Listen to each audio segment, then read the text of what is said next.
سافرت مع الرئيس السابق حسني مبارك على الطياره الخاصه بتاعته وكنت بتفخر بده حقيقي؟ شوف انا سافرت 3 مرات. كان بياخد رؤساء تحرير كتير غير الصحف كله القوميه؟ صحف معارضه وكتير جدا يعني.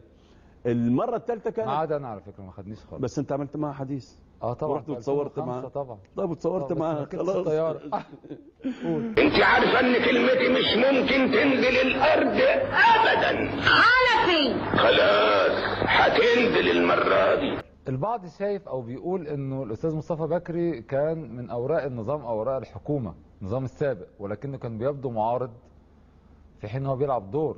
ما اتقال عليك انت الكلام ده واتقال على ناس كتير، هم سابوا حد؟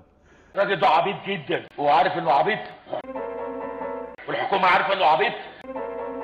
يعني مكتوب في الباسبور عبيط.